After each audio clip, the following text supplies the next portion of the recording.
India के business tycoon Mukesh Ambani का जाती घर है जो मुंबई में एंटीलिया के नाम से जाना जाता है।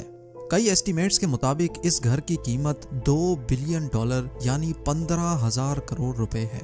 लेकिन कई लोगों का मानना है कि एंटीलिया नहीं बल्कि बकिंघम पैलेस दुनिया का सबसे महंगा तरीन घर है, क्योंकि बकिंघम पैलेस की कीमत $5 बिलियन है। लेकिन बकिंघम पैलेस एक क्राउन प्रॉपर्टी है जबकि एंटीलिया एक प्राइवेट घर है।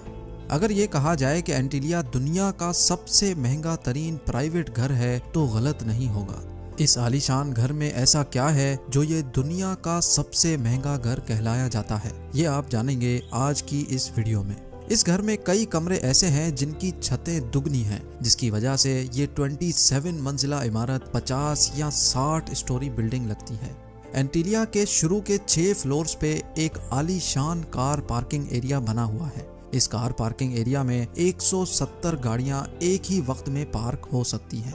आप में से कई लोगों को मालूम होगा कि मुकेश अंबानी लग्जरी कार्स के बहुत शौकीन हैं और उनकी कार कलेक्शन में 168 कार्स मौजूद हैं। इस आलीशान कार पार्किंग एरिया के अलावा इस घर में एक कार सर्विस स्टेशन भी मौजूद है, जहां पर सिर्फ अंबानी फैमिली की गाड़ियां सर्विस होती हैं। अगर गाड़ी में सफर का दिल ना हो तो हेलीकॉप्टर का ऑप्शन तो हर वक्त ओपन रहता है, क्योंकि एंटीलिया की छत पे 3 हेलीपैड्स भी मौजूद हैं। कार पार्किंग एरिया से रास्ता एक शाहाना लॉबी में जाता है, जहां पर 1-2 नहीं बल्कि पूरे 9 एलिवेटर्स लगे हैं। अंबानी फैमिली के अलावा अगर कोई इन एलिवेटर्स पर ऊपर जाना चाहे तो ये सिर्फ उस फ्लोर पे ही रुकती हैं जिस फ्लोर का एक्सेस हो।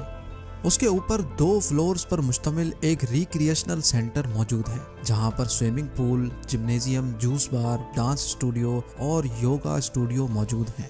जैसे आप ऊपर बढ़ेंगे आपको एक स्पा, सलून और मसाज रूम मिलेगा। उसके साथ ही एक बहुत बड़ा आलीशान हॉल मौजूद है जिसको मुख्तलिफ इवेंट्स के हिसाब से इस्तेमाल किया जा सकता है। एंटरटेनमेंट की बात की जाए तो इस घर में एक सिनेमा भी मौजूद है, जहां पर 50 लोग बैठ के मूवी एंजॉय कर सकते हैं।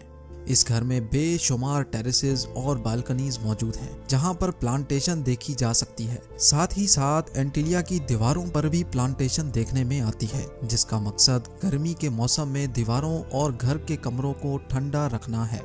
ठंडक की बात हो ही रही है तो ये भी सुन लें कि जून जुलाई में जब मुंबई शहर में 40 डिग्री सेंटीग्रेड होता है तो उसी वक्त एंटीलिया के एक हिस्से में -10 डिग्रीज भी होता है। जी हाँ, इस घर में एक विंटर वंडरलैंड भी है जो स्नो जनरेटर्स की मदद से आर्टिफिशियल स्नो बनाता है, जहाँ पर कड़कती गर्मी में बर्फ का मजा लिया जा सकता है।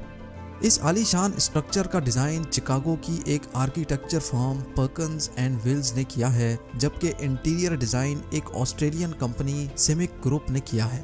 लेकिन हैरत की बात यह है कि ये 4 लाख स्क्वायर फुट की बिल्डिंग सिर्फ 5 लोगों के रहने के लिए बनाई गई थी, यानी मुकेश अंबानी, उनकी वाइफ नीता अंबानी और उनके 3 बच्चे।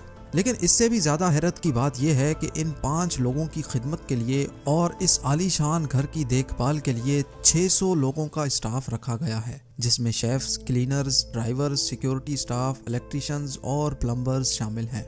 इन 600 लोगों की रिहाइश के लिए एंटीलिया में एक पूरा फ्लोर डेडिकेटेड है, जहां पर सारा स्टाफ रहता है। इस घर की कंस्ट्रक्शन में ज्यादातर मार्बल, क्रिस्टल और मोती इस्तेमाल किया गया है। दुनिया जहां की इंटरटेनमेंट और फैसिलिटीज एक ही घर में होने के साथ साथ इस घर में एक मंदिर भी मौजूद है और कई हिंदू देवताओं के स्टैचूज भी इस घर में मौजूद हैं। मुकेश अंबानी रिलायंस इंडस्ट्रीज के ओनर और चेयरमैन हैं और साथ ही सिर्फ इंडिया ही नहीं बल्कि पूरे एशिया के सबसे अमीर तरीन इंसान कहलाए जाते हैं। इंडिया जो पॉपुलेशन के लिहाज से दुनिया का दूसरा बड़ा मुल्क है, उसकी एक्सपोर्ट्स का एक बहुत बड़ा हिस्सा मुकेश अंबानी करते हैं, जो कि वाकई एक बहुत बड़ी अचीवमेंट है। और इसी वजह से मुकेश अंबानी दुनिया की सबसे अमीर तरीन लोगों की फहरिस्त में शुमार होते हैं। जी हाँ, $52 बिलियन यानी 3,900 अरब रुपयों के मालिक मुकेश अंबानी दुनिया के अमीर तरीन लोगों की फहरिस्त में 15वें नंबर पर आते हैं। अगर आप जानना चाहते हैं कि मुकेश अंबानी इतनी दौलत आखिर कहां खर्च करते हैं तो इस वीडियो को लाइक करें। अगर इस वीडियो पे 100K लाइक्स आ गए तो मैं इस टॉपिक पर भी वीडियो बनाऊंगा। और अगर आप इस घर के बारे में मजीद कुछ जानते हैं तो नीचे कमेंट सेक्शन में जरूर बताएं। मिलते हैं अगली शानदार वीडियो में।